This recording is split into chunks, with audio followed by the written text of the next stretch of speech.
সিরাজগঞ্জের চৌহালি উপজেলার এনায়েতপুরে আওয়ামী লীগের এক পলাতক রাজনৈতিক নেতার নামে সম্পাদিত বালু বিক্রয় চুক্তিপত্র ঘিরে উঠেছে তীব্র বিতর্ক।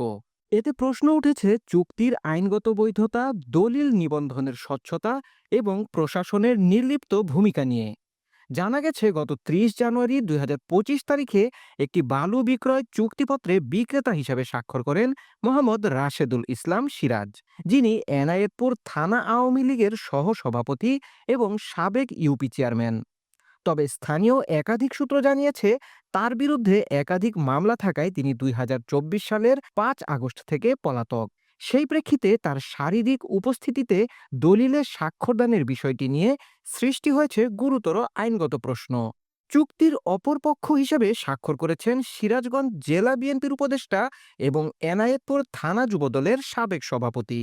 ভিন্ন রাজনৈতিক মতাদর্শে অবস্থান করেও দুই নেতার মধ্যে এমন আর্থিক চুক্তি স্থানীয় রাজনৈতিক অঙ্গনে বিস্ময়ের জন্ম দিয়েছে।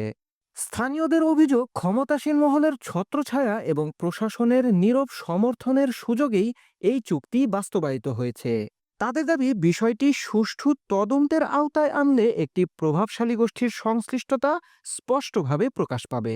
এই বিষয়ে এনায়েতপুর থানার officer in charge OC Mohammad Anarul Islam বলেন, বালু বিক্রির কোনো চুক্তিপত্র কিংবা বালু বিক্রির বিষয়ে আমার কিছুই জানা নেই। স্থানীয় সচেতন মহল দ্রুত তদন্তের মাধ্যমে সংশ্লিষ্টদের চিহ্নিত করে যথাযথ আইনানুগ ব্যবস্থা গ্রহণের দাবি জানিয়েছেন। তথ্যচিত্র ও প্রতিবেদক সাত্তার আব্বাসী, সিরাজগঞ্জ প্রতিনিধি, বাংলাদেশ নিউজ টুডে।